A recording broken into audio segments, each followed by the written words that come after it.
Let's take a look at the particulars. Here is what you need to know. The PGA Tour is poised to cut the number of fully exempt players by roughly 20% beginning in 2026. According to a 17-page memo that was sent to the membership today, the proposed changes are part of an ongoing review by the Tour's Player Advisory Council. And here is a summary of the top line points. They will adjust the maximum number of players in open tournaments from 156 down to 144, with further reductions possible to 120 or 132. There will only be 100 fully exempt players in the FedEx Cup as opposed to the current 125. They will decrease the number of cards from graduates of the Corn Ferry Tour from 30 to 20 and reduce or eliminate the famous Monday qualifiers, which give 4 spots into tour events every week. PGA Tour Policy Board going to vote on this on November 18th. So, Rex, there's a lot to digest in this. What is your initial sense of what the reaction is going to be in the locker room? Because it's very easy to say that this is just, a sop to the top players, again, that it's protecting the top guys, but some things are actually necessary to improve this product, right?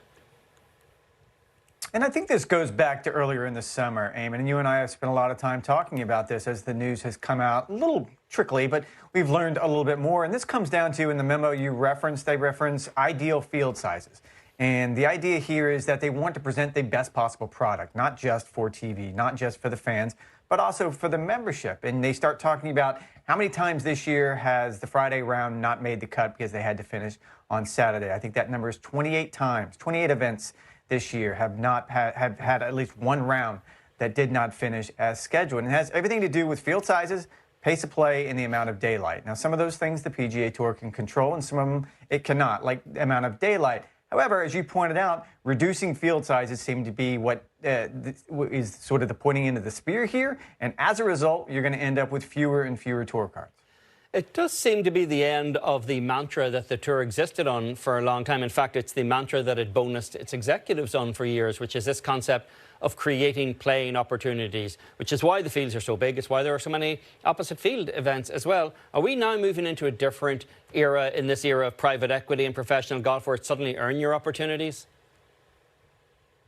I think that's 100% fair. And there was part of me that was a little fearful today about coming on reporting this story, because I can only imagine what it would sound like if Trip Eisenhower was on the other side of the camera for me right now, because he and I have pretty much spent our careers covering this subject. And if you'd have gone back just maybe 5 years ago, the idea of cutting playing privileges or cutting playing opportunities by 20 to 25% would have caused, you said, a little earthquake. It would have caused a seismic earthquake. It would have been something that the players would have never stood for. But now, you look at where we are in this point in time. You have a rival league that came up. You have private equity, which has stepped in with the PGA Tour. You have ongoing negotiations between the Tour and the Public Investment Fund of Saudi Arabia. And you have a very distinct leaning towards the top players in the game. And that's where we are. It's less about the guys at the bottom of the FedEx Cup money list, the points list, than it is about the guys at the top. And it's also about making the best possible product. I spoke with one member of the Player Advisory Council this morning about it. And the idea was, if this tour wants to do more storytelling, and specifically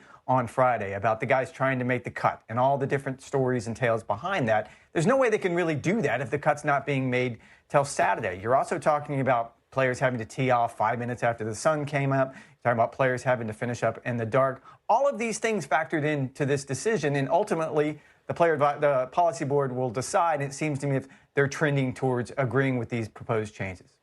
Rex, you spent, and anyone who spends a lot of time around this tour realizes that all of the policies and protocols that go into deciding who's playing and what their priority ranking is, it's a Byzantine system that you kind of need a PhD in physics to actually figure out. There's a lot of those details in this memo that's gone out today, 17 pages of it. You've been digesting it all morning. Is there anything else that caught your eye other than what we've just summarized as the top line takeaways? Well, I think we're going to talk a little bit more, really, about the decisions that they came to as far as field sizes. And again, that has to do with available daylight, and we can have a long conversation about pace of play. I think there was one interesting thing that came up. I was talking with a member of the pack that as this discussion unfolded, there was the idea that the players were going to be okay with reduced field sizes at full field events if there was a trade-off, if the tour would have added to the number of players in the signature events, which right now have a minimum field size of 72 players. That seems to me as if it was a non-starter. When you read through that memo. I think the line was the tour was concerned that it would cause confusion among the fans if you started adjusting field size in the signature events, at least going into the next year. This could all change, of course, and the earliest that these changes could happen, it needs to be pointed out, is 2026. But you're right. I think that's the interesting part of this, is that they've essentially taken these priority rankings, which are very complicated and understood only by a very few people, and they've really simplified it. You finish in the top 100 on the previous season's FedEx Cup points list. You finish in the top 20 in the Korn Ferry Tour, or the top 10 on the DP World Tour, and that's essentially your tour going forward from there. We're going to bring in another voice now, our Golf Channel colleague, Ryan Lavner. Ryan, you've been a long-time advocate on this show of making the PGA Tour much more cutthroat. Do you see enough in this to lead you in that direction, that the Tour is actually getting more competitive and less paternalistic? Yeah, I certainly do. I mean, this is what, 23-page document, and shockingly, I agree with a majority of these proposals. It is more competitive. It is more cutthroat. There is less bloat. I think it is less unwieldy with so many cards that are going to be up sort of at stake each and every year on the PGA Tour. I understand that this has been in the works for months, if not years, and it's very hard to tell players at the pinnacle of their profession, essentially, that they're not quite good enough. But if those players remove themselves from the situation and look at it objectively, a whittling down of fully exempt members on the PGA Tour was necessary for the overall strength and I think the watchability of the PGA Tour product. And obviously not every player who is a PGA Tour member is going to agree with this. But this was discussed by the PAC, and the PAC consists of players who range from future Hall of Famer Justin Thomas to 40-something journeyman Josh Teeter. They all understand the ramifications, and it still looks like this is going to be rubber stamped. So I think that's a positive move for the PGA Tour. Lab, no one covers the PGA Tour university rankings better than you, looking at the young players coming out of college, making that move directly to the PGA Tour. As an unintended consequence, could these changes impact how a young player, a talented player who should be on the PGA Tour, can make their way to the highest level? I think you could make that argument. When you first look at the Korn Ferry Tour, was the first thing that came to mind, because that's where a lot of the players in the PGA Tour university rankings are going to be funneled, and dropping those number of exempt spots from 30 to 20 each and every year from the Korn Ferry Tour certainly looks eye-opening on the surface. However, I actually think that those players now have a better shot at keeping their cards, because there are going to be fewer exempt members. There are going to be smaller field sizes. They are going to have more starts, as opposed to sort of getting in that condensed crunch in late winter, early spring, when so many players are eager to start their FedEx Cup seasons off on a strong note. I think the players who are at least funneled through the Korn Ferry Tour now have more chance of staying power, which I think is a net positive. Ryan, in this metric that they're using now to decide why the field sizes are reduced, they cite a number of factors, including the number of courses a tournament may be played on, but daylight is also one of those factors. Would they need to do that if they actually had a grown-up pace of play policy that they actually enforced, or are they just going to keep playing around the edges of it? Because they do get into that in this memo, but it doesn't seem particularly stringent. Or does a smaller field actually greater expose the slow pokes out there? Because it's hard to get out of position when there's 150 guys. There's nowhere to go. You can't really fall too far back. That's maybe not so true when there's 120 guys and suddenly you're falling a hole and a half behind. Yeah, I think it's a multifaceted issue, Eamon. And keep in mind, like 120, 132, 144 players in a field is still a massive field for the PGA Tour. It allows playing opportunities, but it also kind of creates the dynamic and the environment that you can have some diversity week to week on the PGA Tour, and you can sort of foster an environment in which the next generation of stars can grow, and that is obviously the desire for the PGA Tour. The pace of play policy that was mentioned does seem curious, because they're essentially giving more time and lessening the fines for players who are offending the stroke play policy. I guess you could make the argument that it would then embolden the rules officials on the PGA Tour if the penalties in terms of fines are lessened. But we've had, 2 stroke play policies in the last 30 years on the PGA Tour. It's important to keep in mind that this is, for all intents and purposes, a TV show. And as long as it finishes on time, usually 6 p.m. Eastern time on the East Coast, it's going to be fine.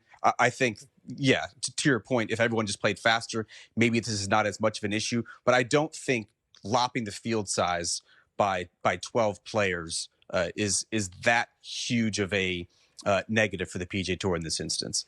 There is one aspect of this, guys, that I do think is actually pretty short-sighted on the tour. On the whole, I think it's a very positive move to make it more competitive, but reducing or potentially eliminating almost all of the Monday qualifier tournaments to me seems a little bit short-sighted. We don't obviously get many winners out of the 4 guys who qualify on Mondays, but they are a great source. It's kind of a Hunger Games. It's a source of great narrative week in, week out on the tour. It's really the ultimate meritocracy out there. I would argue they should expand it and stream the coverage of that. Are you in favour of this idea of just sort of diminishing the narrowing of pathways to include the Monday cues? Look, it pains me to say, because I love telling these stories, and I've told these stories for the majority of my career. But I think you can lump sort of the Q school players and the Monday qualifiers in a similar category here. You're still going to have 5 players who get through the Q school, at the end of the year. That still seems like too many. You look at sort of the retention rate for that. Only 1 player this season, in Hayden Springer, is even remotely close to keeping his tour card for 2025. A Monday qualifier reduction is probably similar. The tour cited statistics that 65 to 70% of those players don't even make the cut on a weekly basis. And so the PGA Tour, if you're looking at it sort of 30,000 feet, they're looking to identify stars, not necessarily 1 week stories that don't have a huge shelf life. And so I can understand where they're going, even if some of the romanticism of a guy who gets hot and has the week of his life is going to be reduced moving forward. You never were much of a romantic, Ryan. Certainly a lot to digest for tour members today. Some of it going to be pretty tough to swallow. Thanks for the analysis, Ryan.